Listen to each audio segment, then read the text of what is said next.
और आइए बात करते हैं बीजेपी के मिशन 2024 की। चुनाव के लिए बीजेपी हमेशा तैयार रहती है। बीजेपी की संगठनात्मक तैयारियां तेज हो गई हैं। नोएडा में बीजेपी की बैठक हो रही है, जिसमें बीजेपी प्रदेश अध्यक्ष भूपेंद्र चौधरी इस समय बैठक में शामिल हैं। वहीं प्रदेश भर में क्षेत्र से लेकर मंडल और जिला स्तरीय बैठकें शुरू हो चुकी हैं।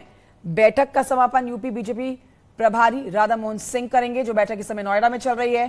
काशी क्षेत्र की बैठक वाराणसी में हो रही है। प्रदेश महामंत्री धर्मपाल सिंह इस बैठक में मौजूद हैं।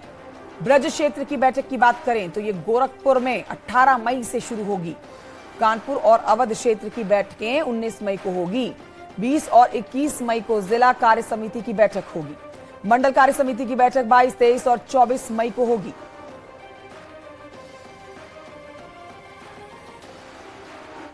संजीव बालियान हमारे साथ हैं, बातचीत करते हैं। आज बैठक है नोएडा में अहम। सर, 24 की तैयारी और निकाय चुनाव की फतह के बाद आप क्या कहना चाहते हैं? हाँ, निकाय के बाद करीब करीब शुरुआत तो हो ही गई है 24 की। और भारतीय जनता पार्टी थोड़ा पहले से लगातार संगठन की पार्टी है, तो यहाँ कार्यकर्ता लगातार काम में लगे रहते हैं। तो निकाय चुनाव के बाद लोकसभा चुनाव है, उसी की तैयारी करेंगे सब लोग मिलकर। सरकार के 9 साल भी पूरे हो गए, जन कल्याण योजनाओं को आप लोगों तक ले जाएंगे, क्या रूपरेखा तैयार होगी? देखिए, पहली मुझे लगता है पश्चिम उत्तर प्रदेश के परिप्रेक्ष्य में अगर बात करेंगे तो शायद जो केंद्र सरकार से जुड़े हुए डायरेक्ट विभाग हैं, चाहे वो नेशनल हाईवे हो चाहे रेलवे हो, शायद पहली बार आज़ादी के बाद इतना काम हुआ होगा हर विभाग में। तो हमारे पास बताने के लिए बहुत कुछ है। पश्चिम उत्तर प्रदेश की तस्वीर पिछले 9 सालों में बहुत कुछ बदली है। निकाय चुनाव में इस बार देखा गया कि सपा और आरएलडी में बड़ी खटपट रही है। क्या दरवाजे खुले हैं बीजेपी के लिए आरएलडी के लिए? भाई, इसका जवाब मैं नहीं दे सकता। इसका जवाब हमारे प्रदेश अध्यक्ष देंगे, क्योंकि मैं दरवाजे खुलवाना बंद करवाने वाला मैं नहीं हूँ। प्रदेश करेंगे अगर आएगा, नहीं वो बताएंगे, मेरे से कोई करवाओ पहले। वाराणसी के रोहिनिया स्थित बीजेपी कार्यकाल में बैठक की जा रही है। तो बीजेपी कार्यालय में यहां पर बैठक हो रही है। लोकसभा चुनाव की तैयारियों के लिए कार्यक्रम शुरू हो चुके हैं और इन्हीं कार्यक्रमों अभियानों को किस तरह से शुरू किया जाए, उसमें हर पदाधिकारी, नेताओं और मंत्रियों का क्या क्या हिस्सा होगा, चर्चा इसी पर हो रही है। काशी क्षेत्र की बैठक बीजेपी के संगठन मंत्री धर्मपाल सिंह कर रहे हैं। फ्लोर पर पूरी बैठक चल ये कार्य समिति बैठक है भाजपा काशी क्षेत्र की, और यहाँ पे इस बैठक में अपेक्षित क्षेत्रीय विधायक और मंत्रीगण और प्रदेश के पदाधिकारी हैं जो काशी क्षेत्र में रहते हैं। किस तरीके का मूल मंत्र आप लोगों को दिया जा रहा है लोकसभा चुनाव में? आगामी लोकसभा चुनाव की ये तैयारी है। जिस तरीके से आपने देखा कि निकाय चुनाव में योजनाबद्ध तरीके से आज हम लोगों ने प्रचंड बहुमत से चुनाव जीता है, तो उसके लिए आगामी लोकसभा चुनाव की तैयारी के लिए फिर से वही योगी जी या मोदी जी का मंत्र के लिए संगठनात्मक बैठक लगातार की जा रही है। आज के काशी क्षेत्र के क्षेत्रीय बैठक है।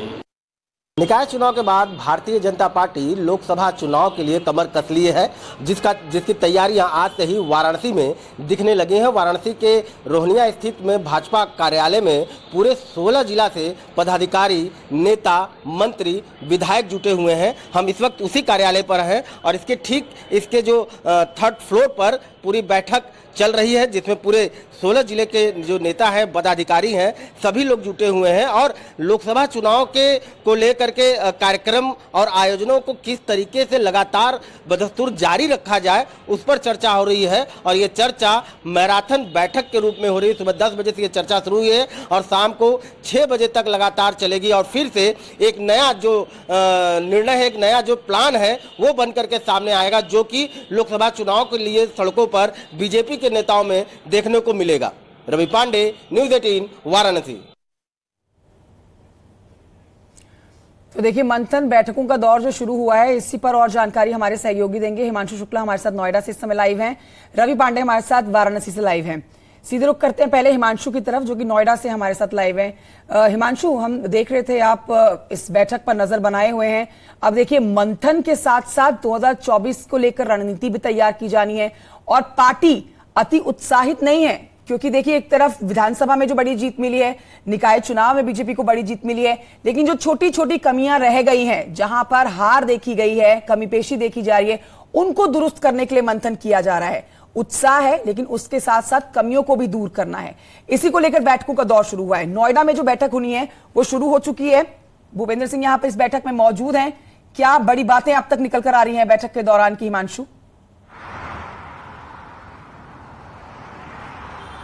देखिए कंचन, आपको बता दें बैठक करीब 11:30 के आसपास शुरू हुई थी और ये मैराथन बैठक अभी चल रही है। सबसे बड़ी बात है, देखिए निकाय चुनाव में जो 17 मेयर की सीटें वो जीती है भारतीय जनता पार्टी ने, उसको लेकर जो पदाधिकारी हैं और जो क्षेत्रीय अध्यक्ष है, पश्चिमी क्षेत्रीय अध्यक्ष सत्येंद्र सिसोदिया, उन्होंने शीर्ष नेतृत्व का धन्यवाद दिया, कार्यकर्ताओं का धन्यवाद दिया, पदाधिकारियों का धन्यवाद दिया और जो भी नेता और विधायक इसमें शामिल है जिन्होंने मेहनत की उनको धन्यवाद दिया। इसी उद्घोष के साथ ये शुरू हुआ था, लेकिन अब तैयारी 2024 की है। देखिए मोदी सरकार के 9 साल पूरे हो गए हैं, साथ ही आपको बता दें कि 9 साल पूरे होने के बाद 2024 का टारगेट भी सेट करना, उसी का रोड मैप भी तैयार हो रहा है और 30 मई से लेकर 30 जून तक यानी 1 महीने तक कार्यक्रम चलेगा, जिसमें सबसे जरूरी और जो गौर करने वाली बिंदु है वो ये है कि 10 दिनों तक हर घर कार्यक्रम, यानी जो कार्यकर्ता हैं, जो नेता हैं, जो पदाधिकारी हैं, जो ब्लॉक प्रमुख हैं, जो जिला पंचायत अध्यक्ष हैं या सदस्य हैं, वो तमाम लोग अपने गली, अपने नुक्कड़ में, अपने मोहल्ले में ये लोग जाएंगे, घर घर संपर्क करेंगे और संपर्क करने के बाद लोगों से जन कल्याण योजना जो मोदी सरकार की रही है वो पहुंचाएंगे, लाभार्थियों से मिलेंगे। ये तमाम चीजें एक पूरा रोड मैप तैयार किया जाएगा और इसी को लेकर मंथन चल रहा है। साथ ही 9 साल पूरे हुए हैं, 2024 का टारगेट करना है और जो नेता है वो बहुत ही आश्वस्त है। उन्होंने कहा हमने 80 में 72 सीटें जीती हैं, अब 80 में 80 का टारगेट है। जिस तरीके से समाजवादी पार्टी विफल हो रही है, सफल हो रही है, इसमें जब हम लोगों ने पंकज सिंह से बात की, पंकज सिंह विधायक हैं और क्योंकि प्रदेश के उपाध्यक्ष हैं संगठन में, तो उन्होंने भी कहा कि अखिलेश यादव के नेतृत्व में जो सरकार है वो पूरी तरीके से असफल है। अगर वो जीतते हैं तो अभिवादन करते हैं, अभिनंदन करते हैं, लेकिन अगर हारते हैं तो सीधा ठीकरा ईवीएम पर फोड़ते हैं। तो जाहिर तौर पे उन्होंने उसके ऊपर भी क्वेश्चन किया है, लेकिन जो सबसे महत्वपूर्ण है वो 2 ही चीजें, एक पश्चिमी जो संगठन है उसको मजबूत करना, उसको लाइन अप करना। जो टारगेट बीजेपी की तरफ से खासतौर पर अगर योगी सरकार की बात करें, जो रखा जाता है उस टारगेट को योगी सरकार ने अचीव भी किया है। अब 80 से 80 सीटों को जो साधने का टारगेट 2024 का रखा गया है, उसके लिए तैयारियां काफी पहले शुरू कर दी गई हैं और यही बीजेपी की रणनीति हमेशा सफल साबित होती है। रवि पांडे भी हमारे साथ वाराणसी से लाइव मौजूद है, जहां पर काशी क्षेत्र की बैठक शुरू हो चुकी होगी। रवि पांडे, क्या बड़ी बातें निकल कर आ रही है बैठक की? कौन कौन इस बैठक में इस समय मौजूद है? देखिए, सबसे पहले मैं आपको बता दूं कि सुबह 10 बजे से ये बैठक शुरू हुई और इस बैठक में 16 जिले के जितने भी बड़े नेता हैं, सांसद हैं, मंत्री हैं, चाहे वो पदाधिकारी हो, संगठन के मंत्री हो, वो सारे के सारे लोग इसमें मौजूद हैं और बड़ी संख्या में यहाँ उपस्थित होकर इस बैठक में लगातार चर्चा कर रहे हैं। बैठक की चर्चा एकमात्र उद्देश्य है कि जो लोकसभा का चुनाव है उसको लेकर के क्या रणनीति बननी और जो रणनीति बनेगी उस पर कैसे चलना है। ऐसा ही बैठक हमने निकाय चुनाव के पहले देखा था, उस वक्त ऐसी बैठकें हुई थी और जिसमें घर घर जाकर के जो विकास कार्य हुए थे भाजपा द्वारा, जो मोदी सरकार द्वारा या फिर जो योगी सरकार द्वारा विकास कार्य हुए थे, उसको घर घर तक पहुंचाने का पूरा एक रणनीति बना था, जिसमें खासा कामयाबी भी मिली है। तो कहीं ना कहीं उसी तरीके की जो रणनीति है वो इस बैठक में उभर करके सामने आई है। उसी बात पे बातें हो रही है कि वही एक नया अभियान बनाया गया, एक नया मास्टर प्लान बनाया जाए और उसी मास्टर प्लान से हम लोग घर घर जाए और उसने जो विकास के जो कार्य रवि और हिमांशु, आप दोनों का शुक्रिया, आप नजर बनाए रखिए इन बैठकों पर अपनी। बढ़ते हैं आगे, केंद्रीय मंत्री साध्वी निरंजन ज्योति की बात करते हैं, जिन्होंने अखिलेश पर हमला बोला है। उन्होंने कहा है कि अखिलेश को ना ईवीएम पर भरोसा है और ना ही बैलेट पेपर पर। अखिलेश को अभी और मेहनत की जरूरत है, वक्त बताएगा कि उनकी नाव पलटेगी। 3 से होता तो उसमें भी इनको सवाल खड़ा करना था, बैलेट पेपर से हुआ है उसमें भी इनको सवाल खड़ा करना है। इन विपक्षियों का ना तो जनता पर विश्वास है, ना ईवीएम पर विश्वास है, ना बैलेट पेपर पर विश्वास है, ना चुनाव आयोग पर विश्वास है और ये इस तरह के बयान देकर के जनता से भी इनका विश्वास उठ रहा है। यदि ऐसा करना होता तो हम सारी की सारी नगर पालिकाएं नहीं जीत लेते, जनता चुनती है।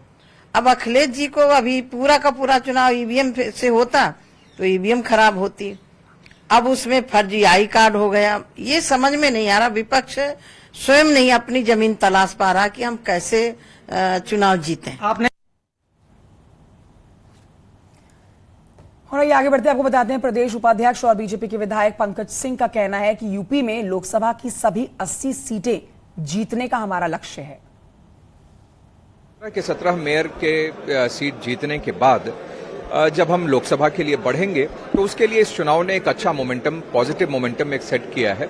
और 24 तो वैसे भी प्रधानमंत्री नरेंद्र मोदी जी के लिए वोट करने के लिए जब देश जाएगा तो मैं समझता हूं कि सामने कोई तुलना में कहीं पर खड़ा ही नहीं है, तो वह उत्साह तो अपने पीक पर होगा। समाजवादी पार्टी लगातार इनके नेतृत्व में लगातार रसातल में चली जा रही है, समाप्त होती चली जा रही है। जब वोटिंग अधिक होती है तो बूथ कैप्चरिंग का आरोप लगाते हैं, वोटिंग कम होती है तो एडमिनिस्ट्रेशन वोट नहीं करने दे रहा है, ये आरोप लगाते हैं। तो वो खुश किस चीज में? अपनी सीटें बढ़ती हैं तो उसको धन्यवाद बोलते हैं, भाजपा की सीटें बढ़ती हैं तो ईवीएम में खराबी बोलते हैं। तो लोगों ने इनके बयानों को मजाक के रूप में ले लिया है, कोई सीरियसली लेता ही नहीं।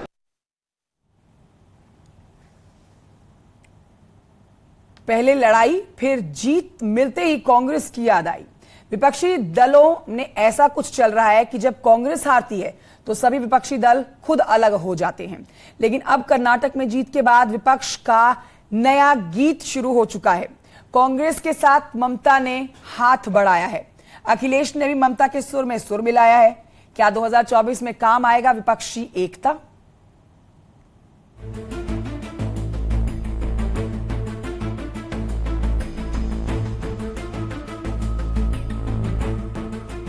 कर्नाटक में कांग्रेस की जीत से विपक्षी दलों को नई संजीवनी मिलने की उम्मीद जग गई है। पश्चिम बंगाल में कांग्रेस के विरोध में दो हाथ करने वाली ममता बनर्जी ने 2024 में कांग्रेस के साथ चुनाव लड़ने का प्लान बनाया है। ममता बनर्जी ने कहा कि आने वाले लोकसभा चुनाव में मजबूत पार्टी को प्राथमिकता दी जानी चाहिए और जहां भी कांग्रेस पार्टी मजबूत है उन्हें लड़ने दो, हम समर्थन देंगे, लेकिन इसके लिए कांग्रेस को भी दूसरी पार्टियों का समर्थन करना होगा। यानी शर्तों के साथ ममता बनर्जी कांग्रेस को समर्थन देने को तैयार हैं। समाजवादी पार्टी के मुखिया अखिलेश भी ममता बनर्जी के समर्थन में आ गए हैं और ममता के फॉर्मूले को ही आगे बढ़ा रहे हैं।